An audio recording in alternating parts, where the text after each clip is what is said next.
لو حبيت تنشئ صور ثلاثية الأبعاد للآيفون وبها ميزات خرافية، فهذا الفيديو راح يكون إلك.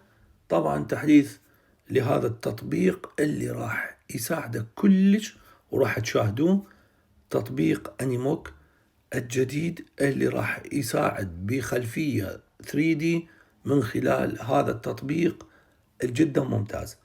بس للأسف هذا التطبيق لازم تشتريه، وتشتريه مرة واحدة، راح يكون ملكك تستخدمه مدى الحياة مجانا. التطبيق جدا ممتاز وأنصح به لو كنت صانع محتوى، كلش راح يفيدك. راح أدخل من داخل التطبيق أشرح لكم، وطلب إذا أنت أول مرة تدخل على القناة الرجاء الاشتراك وتفعيل الجرس. في البداية التطبيق بصورة صحيحة تدخل على الأبل ستور وتدخل بالأعلى وتدخل على ابليكيشن ابديت وتنزل الشاشة إلى الأسفل، راح تنزل التحديثات الجديدة. هنا أنيموك 3D موك اب، هذا التحديث مثل ما تشاهد جدا ممتاز. شوف شلون راح عندك ساعات، عندك كل شيء بالايفون 17 وبهذا الشكل. لكن قبل ما تحدث ضروري تروح على الإعدادات وتنزل إلى عام وتنزل إلى تحديث البرنامج. التحديثات تجي أسبوعية لإضافة مزايا ولإصلاح أخطاء. الآن هذا آخر تحديث عندي ال iOS 27، وبعدها أرجع إلى الوراء أروح على مساحة التخزين. هذه المساحة الكلية وهذا المستخدم، الفرق بيناتهم لازم يكون 50 جيجا. عندي أكثر وأحذف أيضا المحذوفة مؤخرا حتى تقل المساحة. نشاهد التحديث. نزل عندي بيتا 6. هذا التحديث بيتا 6 يصلح أخطاء. طبعا عندي حرارة جدا بالجهاز عالية، فالأفضل أنه أحدثه. بس أنا راح أكمل لكم تحديث التطبيق. اللي أعمله أروح على الأبل ستور وأدخل على الأنيموك. الميزات الجديدة اللي وصلت مثل ما تشاهد هنا جديد، تمت إضافة خيار لتفعيل أو تعطيل الخلفيات المزدوجة على الوجه في نموذج ثلاثي الأبعاد الشامل Universal 3D Mockup.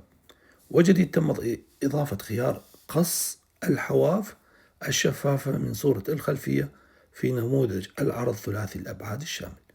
تحسين أصبح بإمكان الآن تعديل قوة انعكاس الشاشة كنسبة مئوية لمزيد من الدقة والتحكم، وإصلاح لما بعد حفظ مقاطع الفيديو المصدرة بخلفية شفافة يقتصر إجباريا على تطبيق الملفات، وأيضا إصلاح الأخطاء وتحسينات في الأداء. والآن أكبس على تحديث، راح أحدث ونشاهد طريقة التشغيل. الآن كمل التحديث، أدخل عليه تشاهد هذا التطبيق.